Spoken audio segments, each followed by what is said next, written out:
আসসালামু আলাইকুম রহমতুল্লাহি ওবরকাতু। সম্মানিত দর্শকবিন্দু, আজকে আমরা আলোচনা করব মহিলাদের মাসিক বন্ধ হওয়ার সংক্রান্ত কিছু মাসলা মাসাইল নিয়ে।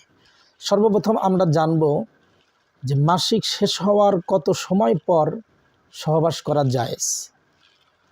অভ্যাস অনুযায়ী কারো হায়েজ বন্ধ হয়ে গেলে গোসল না করা পর্যন্ত তার সাথে সহবাস করা জায়েজ নয়। হ্যাঁ, হায়েজ বন্ধ হওয়ার পর যদি এক ওয়াক্ত নামাজের সময় চলে যায় এবং তার উপরে এক ওয়াক্ত নামাজ কাজা ওয়াজিব হয়, কিন্তু এখনও সে গোসল করেনি, তবে তার সাথে সহবাস করা জায়েজ আছে।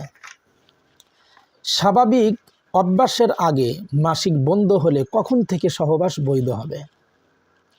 অর্থাৎ কারো যদি স্বাভাবিক অভ্যাসের আগে যদি হায়েজ বন্ধ হয়ে যায়, যেমন কারো অভ্যাস ছিল 7 দিন, কিন্তু 6 দিন পর তার হায়েজ বন্ধ হয়ে গেল, এমতো অবস্থায় গোসল করে নামাজ পড়া ওয়াজিব। কিন্তু স্বাভাবিক অভ্যাস 7 দিন অতিবাহিত না হওয়া পর্যন্ত তার সাথে সহবাস করা জায়েজ হবে না। কারণ হতে পারে আবার মাসিকের রক্ত আসা শুরু হয়ে যেতে পারে। আর নামাজ পড়ার ক্ষেত্রে মুস্তাহাব সময়ে পড়বে না, বরং শেষ সময় পর্যন্ত অপেক্ষা করে নামাজ আদায় করবে।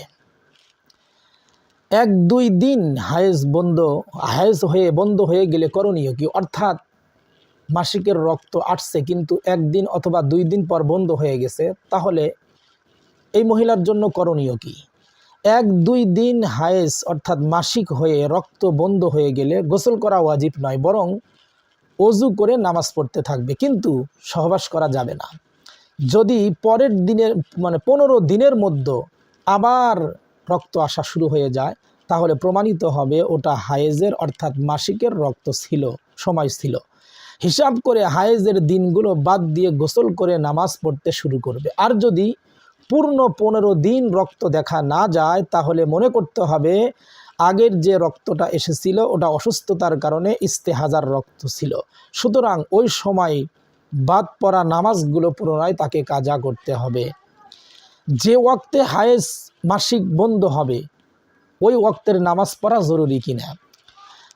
10 দিনের কম সময় যদি রক্ত আসে, চাপ হয়েছে, ওয়াক্তের এমন সময় গিয়ে রক্ত বন্ধ হলো, যদি তাড়াহুড়া করে গোসল করে, তাহলে পবিত্রতার পর এতটুকু সময় থাকবে যার মধ্যে একবার শুধু আল্লাহু আকবার বলে নামাজের নিয়ত বাঁধা যায়, তাহলে ওই ওয়াক্তের নামাজ ওয়াজিব হবে, কাজা করতে হবে। আর যদি সময়ের চেয়ে কম থাকে, অর্থাৎ একবারও আল্লাহু আকবার বলা যায় না, তাহলে ওই ওয়াক্তের নামাজ মাফ হবে। আর যদি 10 দিন 10 রাত পরিপূর্ণ মাসিক হওয়ার পর এমন সময় রক্ত বন্ধ হয় যার মধ্যে শুধু একবার আল্লাহু আকবার বলার সময় আছে কিন্তু গোসলের সময় নাই, তাহলে ওই ওয়াক্তের নামাজ ওয়াজিব হবে, কাজা পড়তে হবে। যদি রমজান মাসে দিনের বেলায় কোনো মহিলার রক্তস্রাব বন্ধ হয়ে যায়, তাহলে করণীয় কি? যদি রমজান মাসে দিনের বেলায় রক্তস্রাব বন্ধ হয়ে যায়, তাহলে সন্ধ্যা পর্যন্ত রোজাদারদের মতোই থাকবে, খানাপিনা করতে পারবে না। অবশ্য পরে ওই দিনটির রোজা কাজা করতে হবে। 2 হায়েজের অর্থাৎ 2 মাসিকের মাঝে পবিত্র থাকার সর্বনিম্ন মেয়াদ কতদিন? অর্থাৎ এই মাসে মাসিক হয়েছে, আবার আগামী মাসে মাসিক হয়েছে, এই যে 2টা মাসিক একজন মহিলার হলো, মাঝখানে কতদিন পর্যন্ত পবিত্র থাকা মেয়াদ? 2 হায়েজের মাঝে অর্থাৎ 2 মাসিকের মাঝে পবিত্র থাকার সর্বনিম্ন মেয়াদ হলো 15 দিন। আর বেশির কোনো সীমা নেই, 1 মাস 2 মাস 3 মাস অতিরিক্ত হতে পারে। সুতরাং একবার হায়েজ মাসিক বন্ধ হওয়ার পর যদি 2-3 মাস হায়েজ বন্ধ থাকে, তাহলেও ওই পূর্ণ সময়টাই তার পবিত্রতার জীবন বলে গণ্য হবে। এখন আমরা আলোচনা করব ইস্তেহাজা সংক্রান্ত মাসলা, অর্থাৎ মহিলাদের অসুস্থতা নিয়ে। ইস্তেহাজা কাকে বলে এটা আমরা সর্বপ্রথম জানব।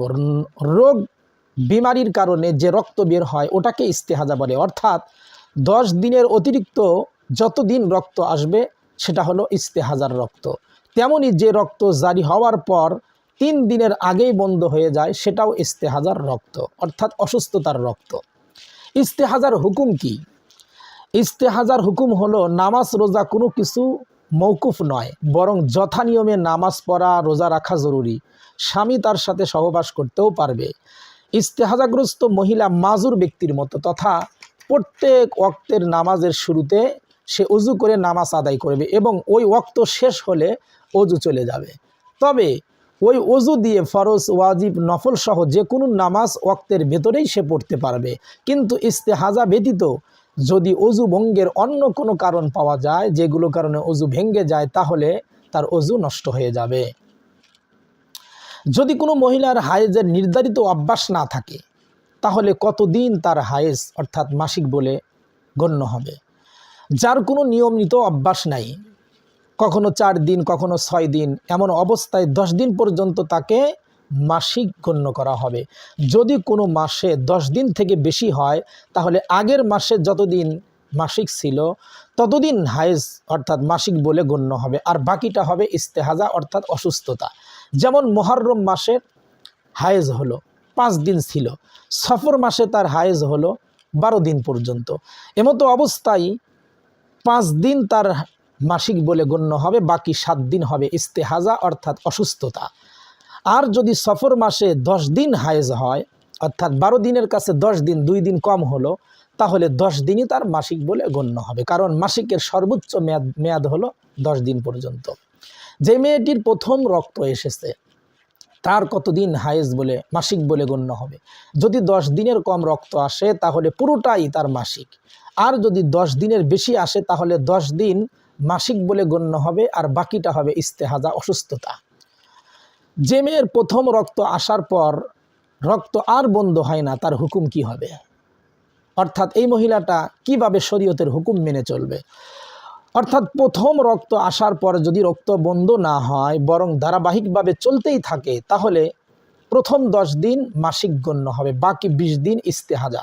এইভাবে প্রত্যেক মাসে প্রথম 10 দিন মাসিক আর বাকি 20 দিন ইস্তেহাজা, এভাবে সে শরীয়তের হুকুম মেনে চলবে।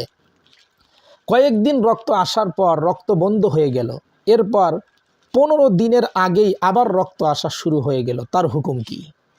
2 রক্তের মাঝে যদি 15 দিনের কম পবিত্র থাকে, তাহলে ওই পবিত্রতার কোনো হিসাব নেই, বরং পুরা মাসটাকেই রক্ত প্রবাহের দিন মনে করতে হবে। সুতরাং পূর্বে যতদিন মাসিকের অভ্যাস ছিল ততদিন মাসিক ধরতে হবে, বাকিটা ইস্তেহাজা হবে। গর্ভকালীন অবস্থায় যে রক্ত হয় তার হুকুম কি? অর্থাৎ একজন মহিলা যদি গর্ভবতী হয়, এমতো অবস্থায় যদি তার যৌনিপথে রক্ত আসে, তাহলে তার হুকুম কি? গর্ভকালীন যেই রক্তপাত হয় ওটাও ইস্তেহাজা, তার জন্য চিকিৎসা করা জরুরি। এমতো অবস্থায় শরীয়তের সব হুকুমই তাকে মানতে হবে। প্রসবকালীন সময়ে যে রক্ত বের হয় তার হুকুম কি?